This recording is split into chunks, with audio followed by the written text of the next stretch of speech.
Bienvenue, مرحبا بكم. امتحان الوطني ديال 2019 الدورة العادية. اشنو الشعبة؟ الشعبة ديال مهني خدماتي، يعني محاسبة والتجارة. Alors, bienvenue à l'examen de 2019, la première session pour la branche bac professionnel service, c'est-à-dire comptabilité, gestion. Alors, l'exercice 18, 2019, la première session. Alors, on a une suite UN, U0 égale, UN plus 1 égale. Alors, on pose Vn égale à UN plus 3 sur 4. La première question, c'est calculer U1, V0 et V1. Dire N plus 1. Schneider est égal à 5 fois U plus 3. U de quoi? U de N. Ça, pour tout N appartenant à N. Et on a, donc, ça implique quoi? Il a بغينا U1. شنو خصنا نعطيو ل N هنايا؟ خصنا نعطيوها 0. علاش؟ باش غتولي عندنا 0 بلس 1، لأن هذه بين قوسين 0 بلس 1 هي 1. وغتولي عندنا لتحت 1. Alors, est égal à quoi? Est égal à 5, هاد 5 fois U. شنو هي N؟ N عطيناها 0 fois U0 بلس اش؟ بلس 3. وهذه كتعني بأن U شنو هي 0 بلس 1 هي 1، هي 5 fois بلس 3. شنو هي U0؟ U0 est égal à 2. في المعطيات عطاونا كار U0 égale à 2. عطاونا في المعطيات. Alors, parmi les données, on a U0 est égal à 2. Ça, c'est donné. C'est parmi les données. Alors, ça implique U1 égale à quoi? 5 fois 2 c'est 10, plus 3 c'est 13. 5 في 2 10 زائد 3 13. Donc, U1 هي 13. Alors, la deuxième question. Maintenant, on va calculer quoi? On va calculer V0. On a في المعطيات شنو هي Vn؟ Vn égale quoi? Est égal à U de N plus 3 sur 4. Donc ici on veut quoi? On veut V0. Alors on va remplacer le N rouge par 0. Égal à quoi? Égal à U. Le N c'est 0 ici, plus 3 sur 4. Donc implique que V0 est égal à quoi? C'est quoi U0? U0 c'est donné parmi les données, c'est U0 est égal à quoi? Est égal à 2. Plus 3 sur 4. Et ceci, il va donner quoi? Il va donner 8 plus 3 sur 4. Donc, V0 est égal à 11 sur 4. Et on a Vn est égal à Un plus 3 sur 4. Ceci pour tout N appartenant à N. Donc, V, on veut V1. Alors, on va remplacer N par 1. Donc, c'est égal à U quoi? On va remplacer N par 1. U1 plus quoi? Plus 3 sur 4. Donc, ça implique que V1 est égal plus 3 sur 4 et on aura besoin de U1. U1 est égal à quoi? On a déjà calculé U1. On va retourner chez U1. U1 c'est 13.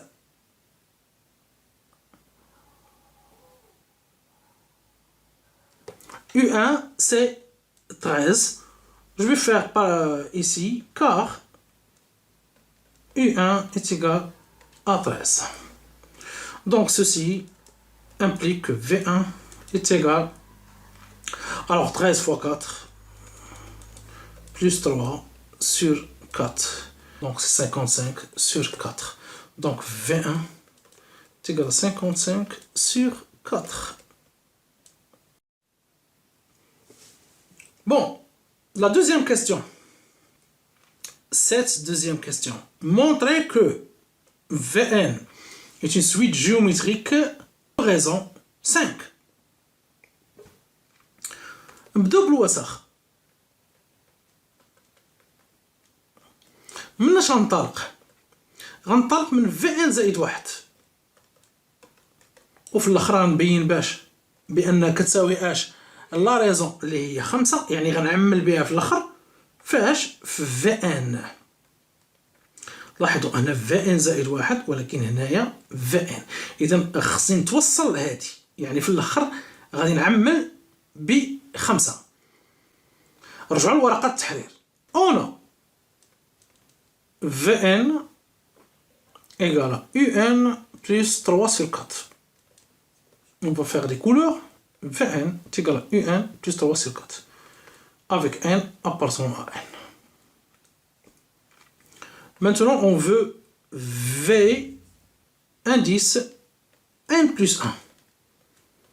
C'est-à-dire, qui joue le rôle de n ici, c'est n plus 1. Alors, ça sera comme ceci, égal à U plus 3 sur 4. Et ce qui est rouge, on va le mettre ici. N plus 1. Donc, Vn plus 1 est égal à Un plus 1 plus 3. Ceci implique que V de n plus 1 est égal ici plus 3 sur 4 et ici on va remplacer Un plus 1 par son expression. D'après les données من المعطيات شنو عندنا Un plus 1 شنو هي Un plus 1 هاد Un plus 1 شنو هي 5 في U ديال N زائد 3. هذه من المعطيات. مزيان. هذا كيعني أن Vn زائد 1 كتساوي 5 Un زائد 3 زائد 3 على 4. نحيدو المعقوفات. مزيان. إذن هذا كيعني أن V indice n زائد 1 تيقال 5 فوا Un بلس هنايا غادي نوحدو المقامات. شنو عطينا 12 زائد 3 اللي هي 15 على 4. مزيان. الوغ هنايا في ورقة ديال الوساخ برويون هاد Vn زائد 1 لاش باغي نتوصلو حنايا إيغال كوا إيغال خصنا نتوصلو لاش انها كتساوي اش انها كتساوي لا ريزون لان عطاونا لا ريزون هما بين بان هندسيه اساسها 5 سيت سويت جيوميتريك دو ريزون خصنا نبين بان كتساوي 5 فاش في واحد التعبير وهذا التعبير اللي غيكون لداخل شكون هو Vn. اذا الفكره ديالي اجي نعمل ب5. رجع لورقه التحرير. اذا في ديال ان زائد 1 قلنا خصني نعمل ب5. هنايا عندي ان مضروبه فاش في 5 ما كاين حتى مشكل. اذا عندي عامل اللي هو ماذا 5 زائد شنو كنلاحظ هنايا عندي 15 على 4. عندي 15 علاش على 4 ولكن كنلاحظ بان هاد 15 اللي الفوق ممكن نكتبها هي 3 في 5 لان 5 في 3 هي 15. والان اصبح لدي عامل مشترك واللي كنقلب عليه وهذا يعني ان في ديال ان زائد 1 كتساوي 5. هذا نعمل به وإلا عملت به شنو غادي يبقى ليا لداخل غتبقى ليا ان هادي ثم زائد 3 على 4. هنا نبين لكم المساحة هذه باش تبين لكم بأن راه مع الزربة UN زائد 3 على 4. طبعا هذه شنو كتساوي؟ هذا كيعني أن V ديال N زائد 1 كتساوي 5. وهذه اللي بالخضر حسب المعطيات شنو هي VN. إذا توصلنا أن VN زائد 1 هي 5 VN، بحيث N ينتمي إلى N. إذا شنو هي هذه؟ وهذا هو التعريف ديال المتتالية هندسية. Et ça c'est la définition d'une suite géométrique de raison 5. Donc Vn est une suite. واحد شويه ديال البلابلا اللي خصو يتحفظ بالنسبه اللي عندهم الرياضيات الفرنسي. ستو سويت هي متتاليه جيومتريك هندسيه دو ريزون اساسها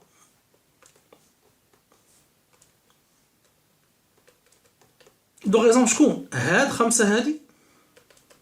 وانت راجعتي كاع شويه الدرس. اي شكون هو الحد الاول ديالها؟ اي دو بروميير تيرم.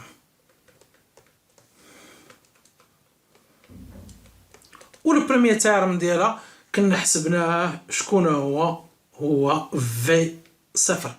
و في صفر كنا حسبناه هو 11 على 4. Maintenant la question 3. Exprimer Vn en fonction de n. Donc, شنو غنحتاجو هنا؟ غنحتاجو هادي أن Vn c'est une suite géométrique de raison 5 وعندنا le premier terme ديالها V0. Alors على بركة الله on va faire la réponse. Alors, la réponse de 3 كيفاش غنجاوب عليها؟ نتابعو هنايا. On a شنو عندنا؟ On a Vn يعني la suite Vn est une خصك تعاودها est une suite géométrique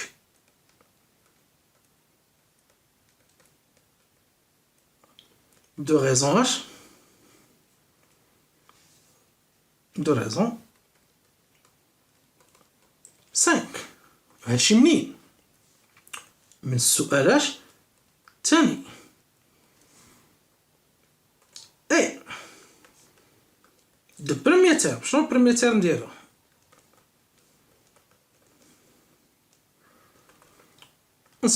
نمشي نسموه ليه هو البروميير تيرم ديالها. فعلا هنايا راه هو في صفر. ونذكر بان بعض لي سويت راه ماشي ضروري في صفر هو الحد الاول ديالها البروميير تيرم ديالها. يقدر يكون لو بروميير تيرم في 1 في 2 في 1 في 2. علاش لا؟ الوغ في صفر شحال لقينا هو 11 على 4. دونك هاد المعطيات هادو في ان تي سويت جيومتريك دو ريزون h 5 دو بروميير تيرم في 0 ايغال كافيين باش نكتبو في ان درلس ان واللي كتسمى بالفرنسيه اكري في ان اون فونكسيون دو ان. دونك pour toute n appartenant à n on a v de n égale. واحد الملاحظه، هاد الكتبه اللي غنكتب راه صالحه فقط للمتتاليه الهندسيه. Cette écriture que je vais écrire est valable seulement pour une suite géométrique. Attention، شي واحد يمشي يدير شي متتاليه اخرى ما جيومتريك ما والو يسحب له بحال اليمن بحال اليابان. الوغ في ان هنايا شنو كتساوي؟ كتساوي في 0 فوا كوا فوا لا ريزون. شنو هي لا ريزون؟ فوا الاساس في صفر في الاساس اللي هو 5 à la puissance quoi? À la puissance on va prendre le n-0 à la puissance n moins le 0. Et voilà. Ça c'est un rappel du cours. Donc, Vn égale V0, c'est 11 sur 4, fois 5 à la puissance quoi? N moins 0, c'est 1.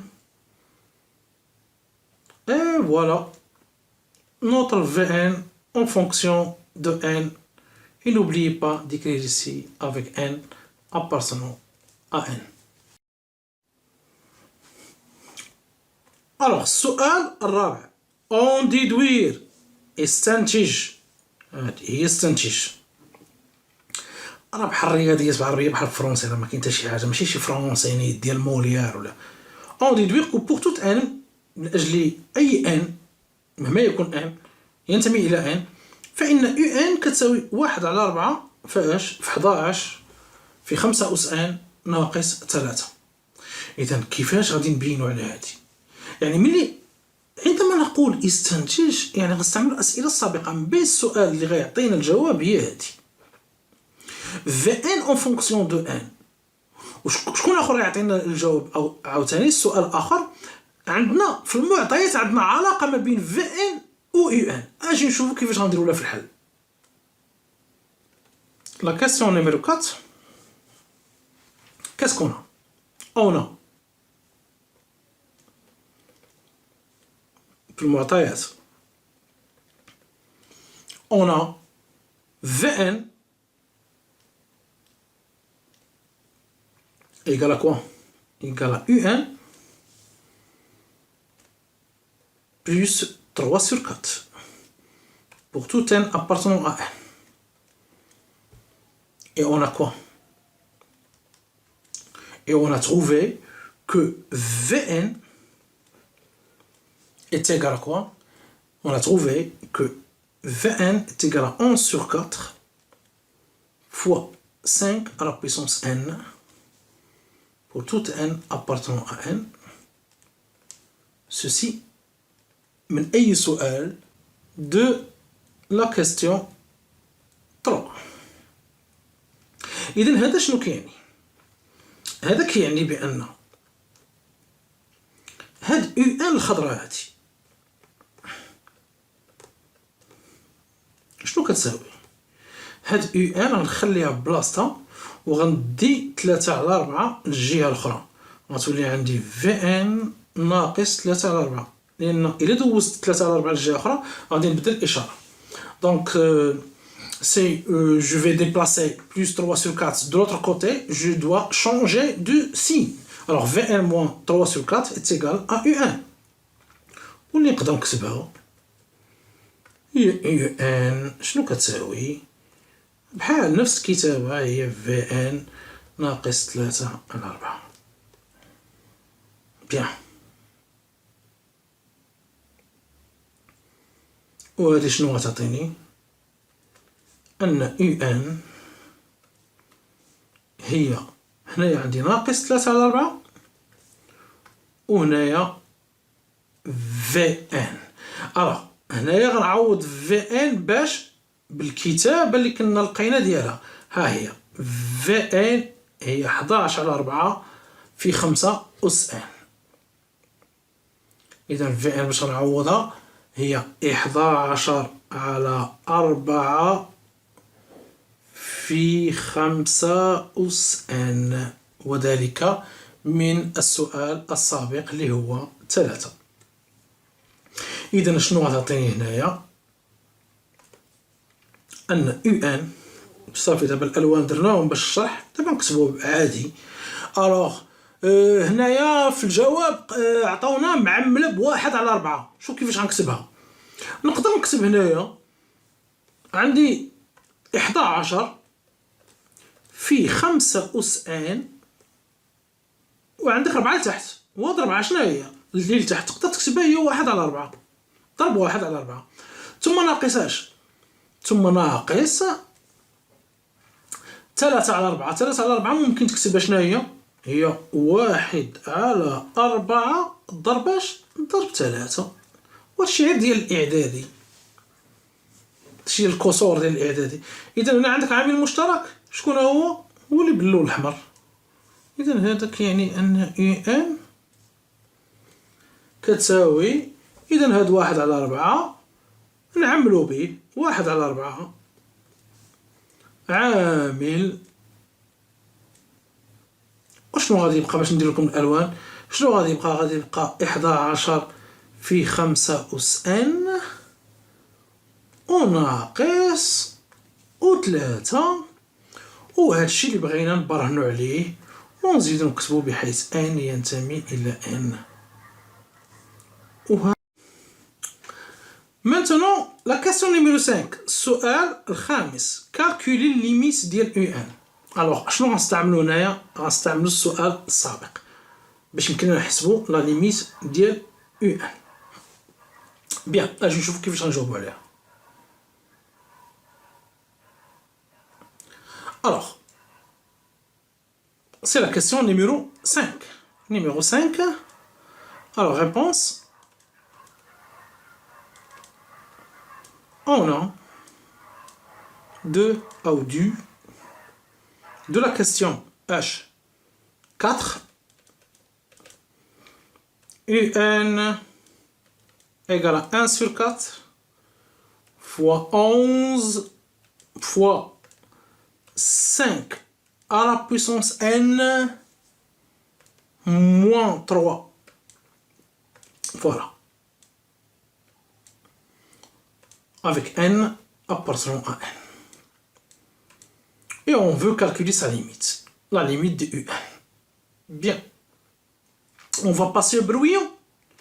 اجي ندوزو لورقة الوسخ بشوية. علينا نحسبوها في ورقة الوسخ هي الأولى. برويون.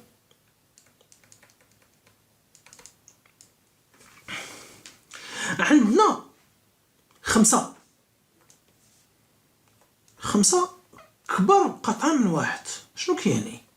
يعني إلا كانت عندك 5 أس إن راه الليميت ديالها إلا كانت ان تؤول إلى زائد ما لا نهاية راه الليميت ديالها هي زائد ما لا نهاية. علاش؟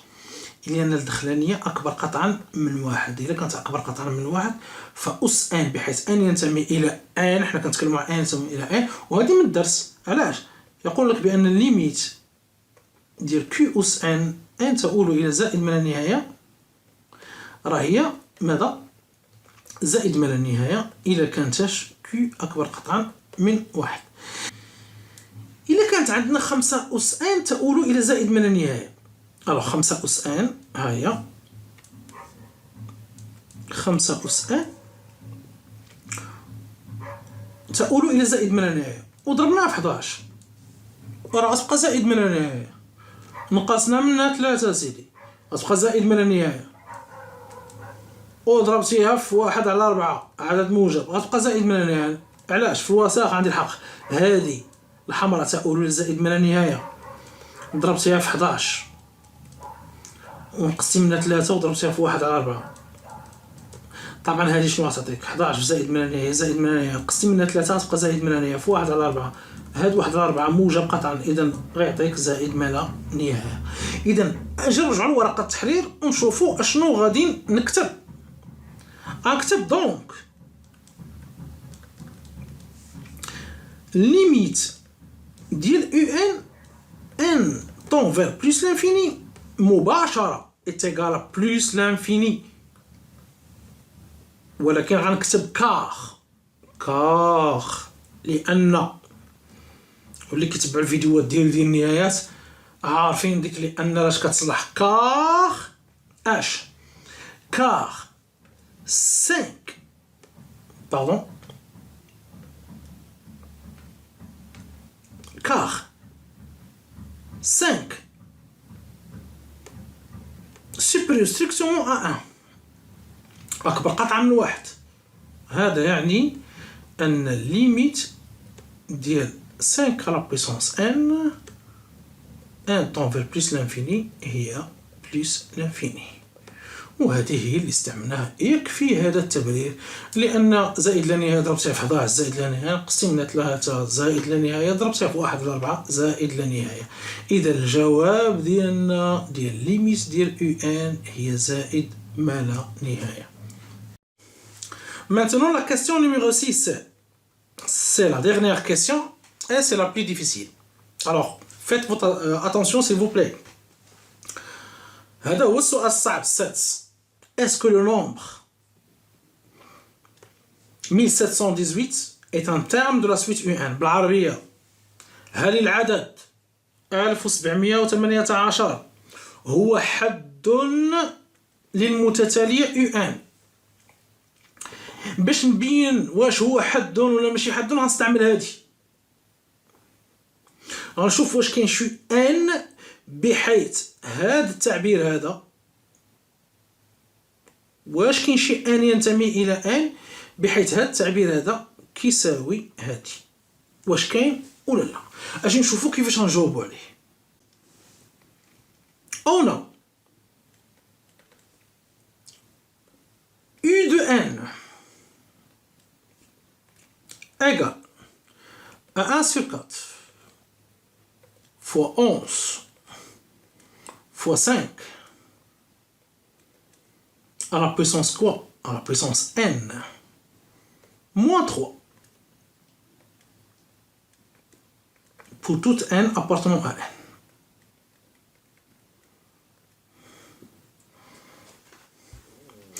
Pour voir est-ce que 1718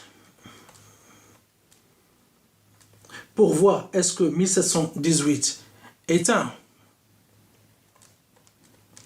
terme de la suite UN, on doit شنو خصنا نديرو باش نشوفو بالعربية باش نشوفو واش 1718 واش هو حد ديال المتتالية UN. On doit résoudre ونحلو l'équation U de n كتساوي اش؟ كتساوي 1718 ولكن حذاري دون اش في المجموعة n. شكون هو المجهول هنايا؟ خصو يكون هو n. المجهول هنايا هو n. On va résoudre l'équation UN égale 1718 dans n ou بحيث l'inconnu المجهول et n. تفهمنا؟ في ورقة الوسخ باش مندوخوش بروية. حنا بغي نشوفو واش 1718 واش حد ولا ماشي حد. ما مع الا كان حد شنو غيكون؟ يعني غتكون او ديال واحد العدد عين يعني ان نومبر كتساوي 1718 ولكن هذا عين هذا خصو يكون ينتمي للمجموعه ان. الا جبرنا بان كاين عدد بحيث او ديالو كتساوي 1718 راه ستانتر يعني راه حد يعني هذا راه ستانتر. وإلا ما لقينا هذا العدد هذا ما كينتميش لان اولا ما كاينش يعني هذا سي با ان تيرم. اذا غنشوفوا الحل ديال ليكواسيون. نشوفوا الحل ديال ليكواسيون. الا عطاتنا حل عطاتنا اون سوليسيون سي اون اوبتيان حنا دائما في الوسخ اون سوليسيون دون ان دونك 1718 est un terme.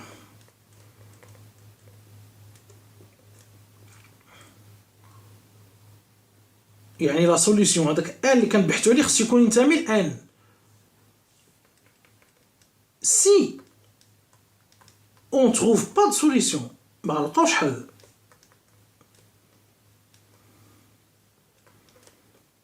الوغ 1718 n'est pas un terme. لنتمم على بركة الله. Alors, on va résoudre l'équation. غنحلو هاد l'équation هادي ولكن باستعمال هاد التعبير UN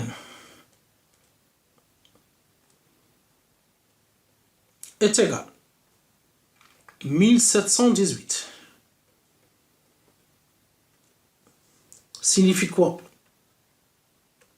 تعني ما عرفش signifie بالفرنسي. تعني أن كتساوي 1718. شنو هي يو ان؟ يو ان باش غنعوضها بهذا التعبير هذا. شوفوا مزيان هذا التعبير هذا. يو ان هي طبعا هي 1/4 عامل ل11 في ماذا؟ في 5 أس ماذا؟ أس ان ثم ناقص 3. وذلك باستعمال اش؟ نكتبوها اون يوتيليزون اش من السؤال الرابع. لأن في الرابع يو ان كتساوي 1/4 في هاد البركة هادي. نكملو. إذا هذا دونك غتعطيني اش؟ غتعطيني 1/4 في 11 في 5 أس ان ناقص 3 كتساوي 1718. غنضرب هنا في 4 ونضرب هنا في 4 باش نحيد عليا هاد 4 مشات مع 4. الوغ اشنو غادي تعطيني؟ غتبقى واحد في الضرب ما كيتحسبش. غتبقى 11 في 5 أس ان ناقص 3 كتساوي 4 في 1718. غتعطينا نحسبوها في الآلة الحاسبة. هذا كيعني طبعا نديرو يعني 11 في 5 أس ان ناقص 3 كتساوي 4 في 1718. حسبوها في الآلة الحاسبة شحال غتعطينا؟ غتعطينا 6872. نتمنى ما نكونوش درنا شي خطأ. وهذا يعني 11 في 5 أس ان غندو هاد ناقص 3 ندوها للجهة أخرى غتولي زائد 3 غتولي 6872 زائد 3. كاين اللي كيديرها مباشرة. أسيدي حنا بالنسبة للتلاميذ اللي ضعاف ما غاديروش مباشرة، خطوة بخطوة. أعطيني 11 في 5 أس ان نحسب هاد البركة هادي شحال عطيني 6800. مزيان. هذا كيعني أن هاد 5 أس ان هادي غنديرها بالخضر. هادي 5 أس ان. هاهي 5 أس ان شحال كتساوي؟ كتساوي هاد البركة 6875 مقسمة على هاد 11 وغتعطينا اش؟ يعني أن 5 أس ان شحال كتساوي؟ هادي إلا قسمناها على 11 استعملوا الآلة الحاسبة غتعطيك 625. واحد الملاحظة هنايا ندوز الوسخ باش نشرح لكم الطريقة باش ما ننقزوش مباشرة.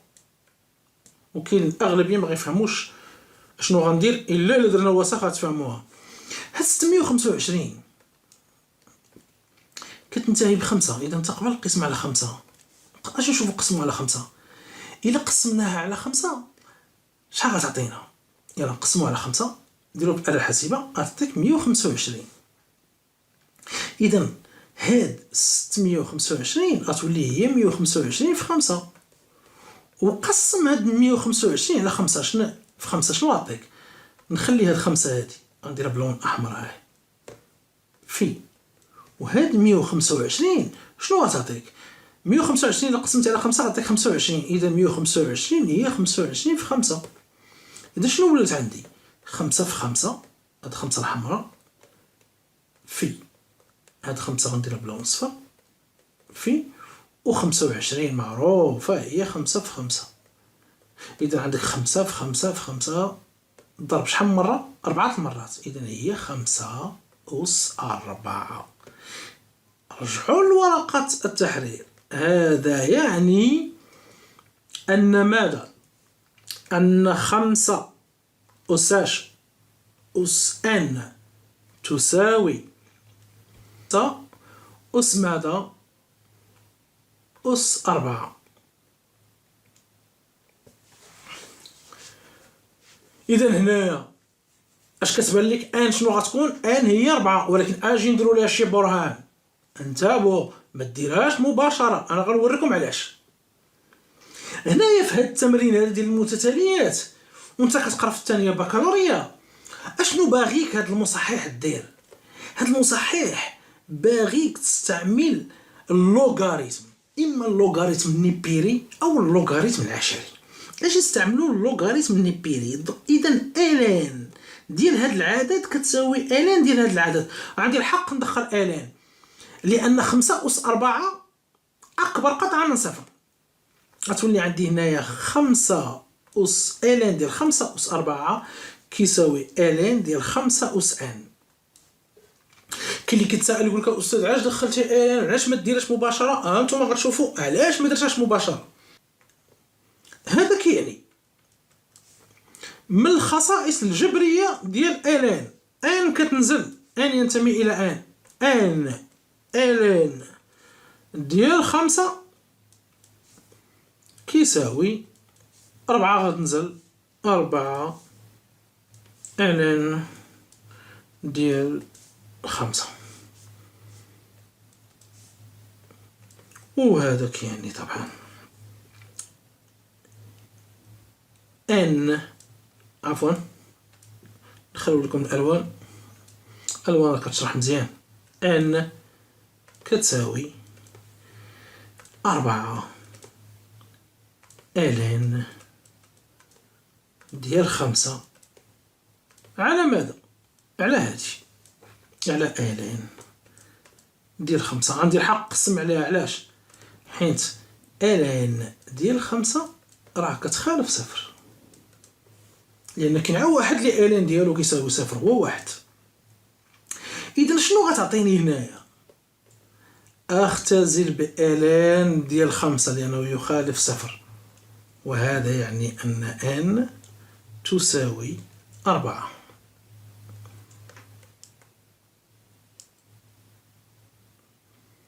دونك l'équation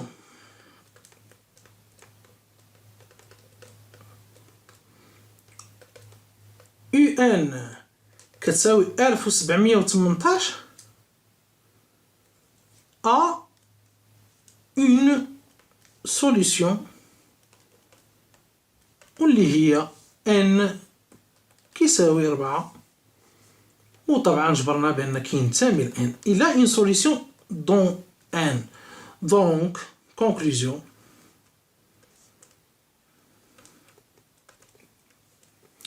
ألف وسبعمية وتمنطاش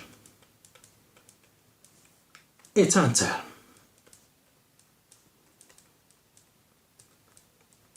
de. هذه لا justification de la réponse، تعليل الجواب، علل جوابك.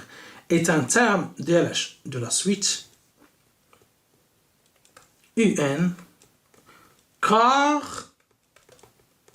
وجدنا بأن اش كار U ديال من اللي كتساوي 1718. جبرنا بأن ان ومن هو 4. إذا خلاصة مادامت U4 تساوي 1718 إذا 1718 سي ان تيرم دو لا سويت UN. بالعربية خلاصة 1718 ماذا؟ هو حد للمتتالية UN، لأن U ل4 تساوي 1718.